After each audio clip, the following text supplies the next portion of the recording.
langsung saja sebagai berikut. Judulnya yaitu mengumpulkan informasi dan memindai lingkungan oleh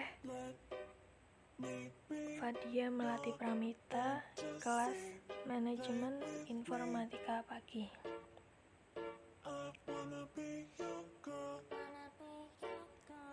Komponen sistem informasi pemasaran modern.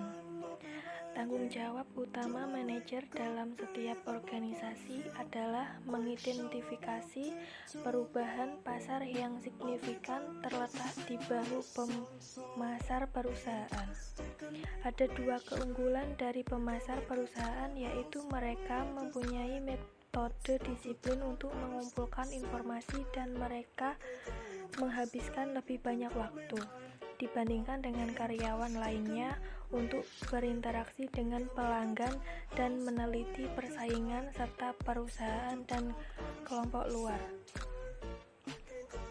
Setiap perusahaan harus mengelola dan mendistribusikan aliran informasi berkelanjutan bagi manajer pemasarnya.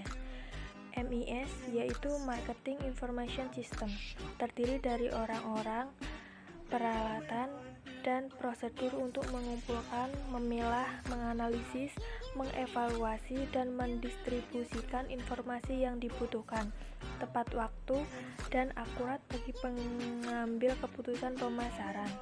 MIS harus merupakan persilangan antara apa yang kira-kira dibutuhkan oleh manajer dan apa yang benar-benar mereka butuhkan.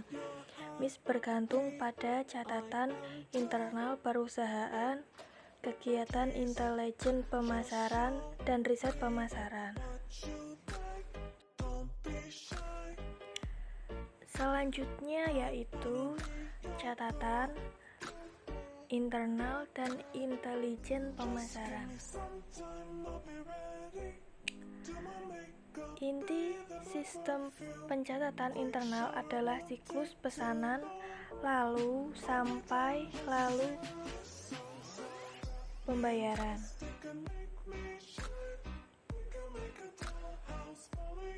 Dimulai dari mengirimkan pesanan ke perusahaan, yaitu pembeli, penyalur, dan pelanggan.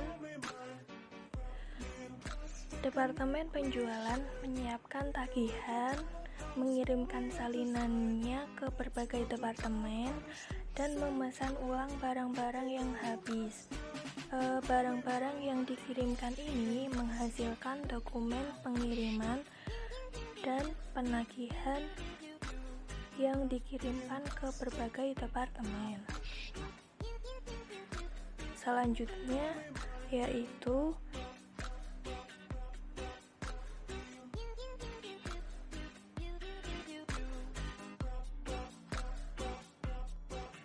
sistem informasi penjualan. Manajer pemasaran memerlukan laporan yang tepat waktu dan akurat tentang penjualan yang terkini. Walmart mengoperasikan gudang data penjualan dan persediaan yang menyimpan data semua barang. Saat ini perusahaan mengelola informasi mereka dalam database, baik database pelanggan maupun database produk. Nah, dengan melihat database pelanggan, maka dapat diketahui tentang segmen pelanggan yang terabaikan dan data lainnya.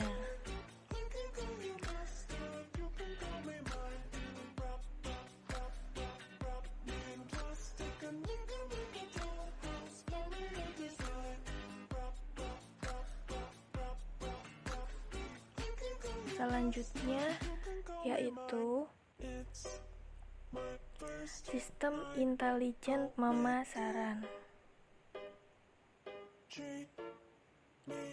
Sistem intelijen pemasaran adalah kumpulan prosedur dan sumber daya yang digunakan manajer untuk mendapatkan informasi harian tentang berbagai perkembangan dalam lingkungan pemasaran. Sistem catatan internal memberikan data hasil, tetapi Sistem intelijen pemasaran memberikan data saat ini atau happening dengan cara membaca buku, surat kabar, dan publikasi dagang.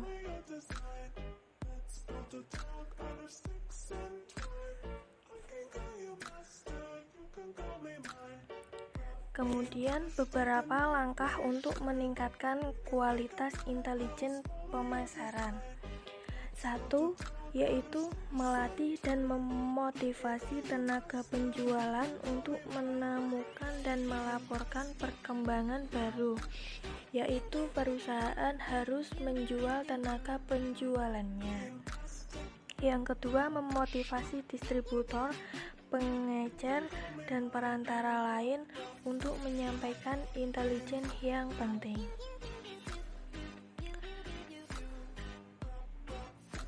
Dan yang ketiga, membentuk jaringan eksternal, yaitu perusahaan dapat membeli produk pesaing, menghindari open house dan pameran dagang. Yang keempat, membentuk panel penasehat pelanggan, yaitu anggota dapat meliputi perwakilan pelanggan-pelanggan terbesar perusahaannya.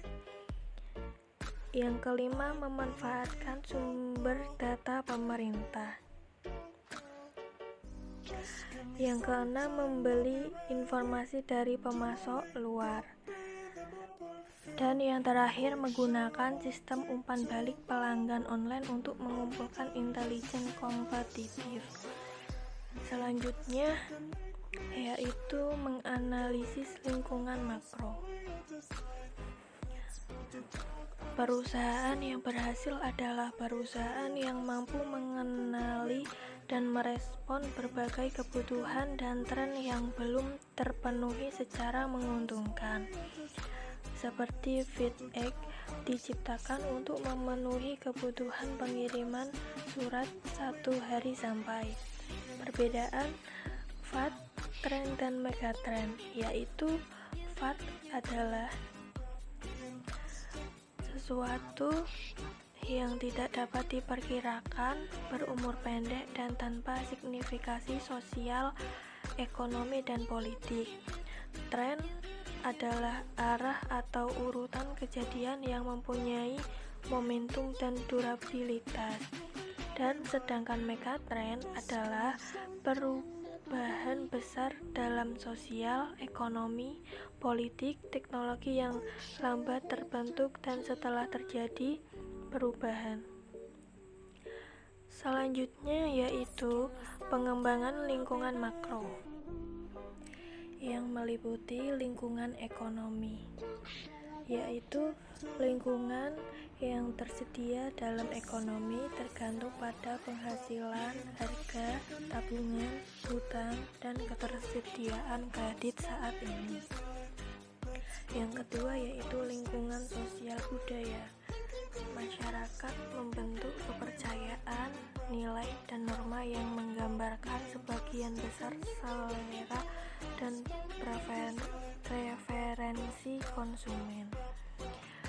Terdiri dari pandangan tentang diri sendiri, masyarakat, alam, organisasi, dan alam semesta. Yang ketiga yaitu lingkungan alam. Kemerosotan kondisi lingkungan alam tampaknya menjadi salah satu isu yang dihadapi dunia usaha dan masyarakat tahun 90-an. Yang keempat yaitu lingkungan teknologi. Kekuatan yang paling dramatis membentuk kehidupan manusia adalah teknologi. Yang kelima yaitu lingkungan politik dan hukum. Keputusan pemasaran sangat dipengaruhi oleh pembangunan dalam lingkungan politis. Lingkungan ini terdiri dari hukum, badan pemerintah, dan kelompok yang berpengaruh dalam mempengaruhi dan membatasi berbagai organisasi dan individu dalam masyarakat. Yaitu ketujuh adalah lingkungan demografis. Kekuatan demografis utama yang diamati pasar adalah populasi, karena masyarakat adalah pembentuk pasar. Selanjutnya yaitu lingkungan demografis. Kekuatan demografis utama yang diamati pasar adalah populasi, karena masyarakat adalah pembentuk pasar. Pemasar sangat tertarik pada 1. Ukuran dan tingkat pertumbuhan populasi di suatu kota, wilayah, dan negara. Kedua, yaitu distribusi usia dan bauran etnis. Yang ketiga, yaitu tingkat kekuatan demografis utama yang diamati pemasar adalah populasi. Yang keempat adalah pendidikan. Yang kelima, pola rumah tangga. Dan yang terakhir, keenam, karakteristik dan gerakan regional.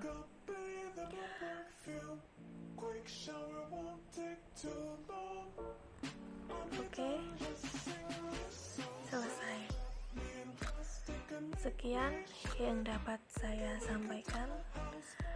Apabila ada salah-salah dalam menyampaikan, mohon dimaafkan. Wassalamualaikum warahmatullahi wabarakatuh.